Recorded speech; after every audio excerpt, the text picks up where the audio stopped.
The Golden Rule is found in many, if not all, of the major cultural and religious traditions of the world. So we'll start with the Hebrew Scriptures, where we find two expressions of it in the book of Leviticus. So we'll start with Leviticus chapter 19, verses 17 through 18. You shall not hate your brother in your heart, but you shall reason with your neighbor, lest you bear sin because of him. You shall not take vengeance or bear any grudge against the sons of your own people, but you shall love your neighbor as yourself. I am the Lord. And then in Leviticus chapter 19, verse 34, the stranger who sojourns with you shall be to you as the native among you, and you shall love him as yourself, for you were strangers in the land of Egypt. In the New Testament, the Christian scriptures, we find it in the Sermon of the Mount. So, Sermon on the Mount, Matthew 7:12. So whatever you wish that men would do to you, do so to them.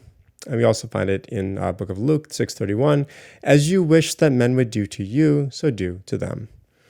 We also find the rule in the Muslim scriptures. So here's Hadith 71:72. None of you truly believes until he wishes for his brother what he wishes for himself.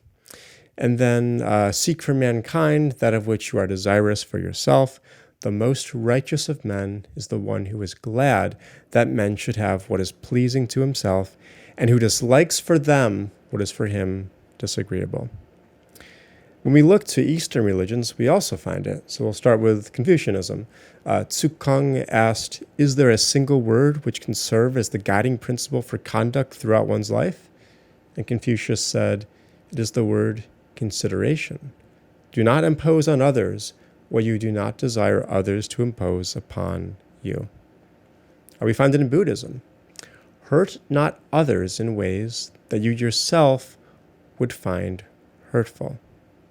And in Hinduism, let no man do to another that which would be repugnant to himself. We also find it in Jainism. So treat all beings as oneself would be treated. And finally, we'll end with Zoroastrianism. That nature only is good which shall not do to another whatever is not good for its own self. Now, what can we infer from the fact that the Golden Rule is so ubiquitous? Well, I think we can infer at least two things. So the first is that a lot of people thought that it was a really good idea. A good enough idea to write it down in sacred texts. And while the masses can be wrong, and they have been very wrong in the past, when there's that much agreement about a moral principle, we should at least give it really serious consideration. Now, the second thing that I think we can infer is that it's a useful way of establishing common ground with people we're talking to. So if you and I have nothing in common, it's going to be extremely difficult for me to convince you to do anything. I can invite you to invest in my new company and tell you that it's a really good investment, but you won't care about that unless you also care about money. Since I accept the Golden Rule, you can convince me to behave in particular ways by showing me that the Golden Rule tells me to behave in those ways. All right, so going forward, in this video, I'm going to be using a very specific version of the Golden Rule, and here's what it is. If I think it would be morally permissible for someone to do a certain thing to another person, then I must not object to someone doing that same thing to me in relevantly similar circumstances. Now, this version of the Golden Rule entails a more specific claim. If I think it's morally permissible for me to do something to someone else, then I must not object to someone else doing that same thing to me in relevantly similar circumstances. And this version of the Golden Rule comes from the business ethicist Thomas Carson. I want you to pause this video now and write down this version of the Golden Rule because you will need to refer to it later. All right, so let's explore how to use the Golden Rule, focusing on a disguised but real-life case. So Carol is a mid-level manager in a software company who is being considered for a promotion. She makes her subordinates work nights and weekends in order to meet a deadline for a major project.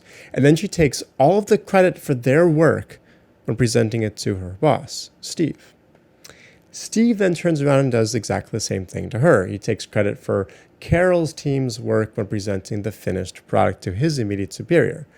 the project gets associated with Steve and not Carol, and as a result, Carol is passed over for the promotion.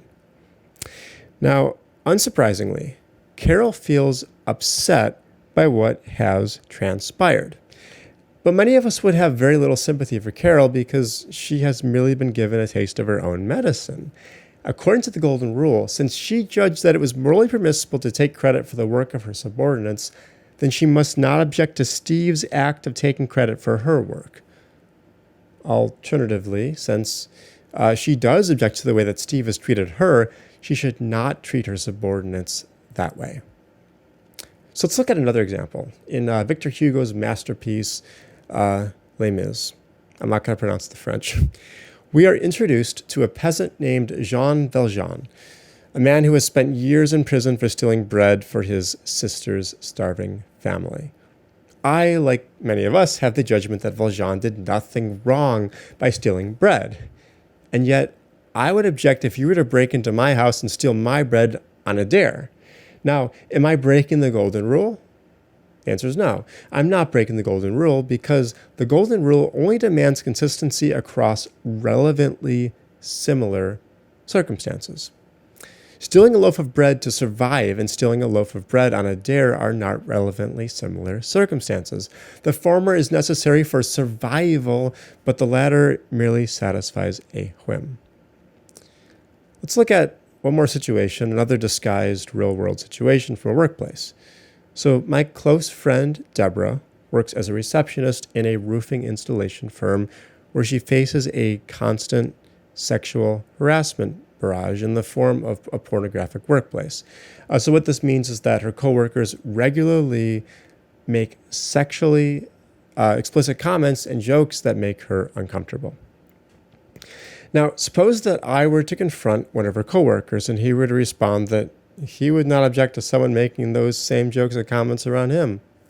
Would he be in violation of the Golden Rule? Now, this time the answer is yes. He has violated the Golden Rule. And the question he needs to ask is not, would I object if someone makes that joke around me that I made around Deborah? Instead, he needs to ask one of the following questions. Would I object if I had Deborah's preferences and someone made that joke? Or here's another one. Would I object if someone were to make jokes around me that I found deeply disturbing?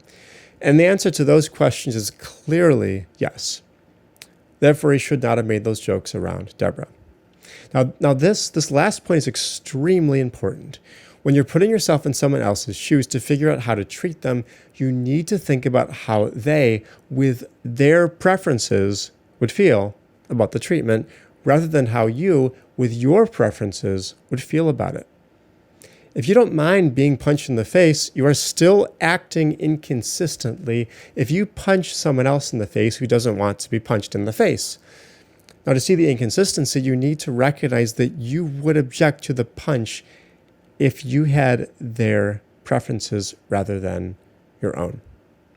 When you attribute your preferences to someone else, rather than seeing the world through their eyes with their preferences, you fail to evaluate whether you would object to the treatment under relevantly similar circumstances.